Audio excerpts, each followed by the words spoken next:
Jamani tusikilizane. Hii ni taarifa kuelekea Valentine.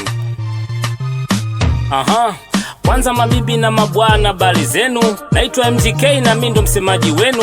Kama upo nyumbani mpya bali na mwenzio, kwa wale walio single kwa hiyo tega sikio. Tarehe 14 ni siku wapenda nao, yani wale wenye wapenzi tu ndo siku yao. Watapena zawadi na kupigana mabusu, mayatima mapenzi hii siku haiwahusu. Tarehe 14 wote mlale mapema, hii ni amri sio ombi na mimi ndo nimesema. Ukikutwa nje bana utapata kipondo, kaujui kazi ya sabuni muulize Bakari Nondo. Taarifa kamili naomba tuelewane, kauko singo hiyo siku njiani usionekane. Amchelewi kuloga na kutuvunjia nasi, nyie sikukuu yenu ni siku ya wafanya kazi. Tarehe 14 hamruhusiwi kuposti, kikukamata aise itakukosti. Nyie ndo mnafanya mtandao na katakata eti kuwa single la gumbo ziku mnajibaka. Sasa kama upo single nenda kwa Mamposa Kawe akuombe upate mtu au tukokote mawe. Mlo single ndo mnafanya sabuni na panda bei, maana mkienda kuoga kutoka mna delay. Sheria itafata mkondo, hakuna kutia uluma. Mlokuwa single ndo mnaturudisha nyuma. Fanya upate mtu ama unakimbia huduma, yani na ujanja wote unakosa hata msukuma.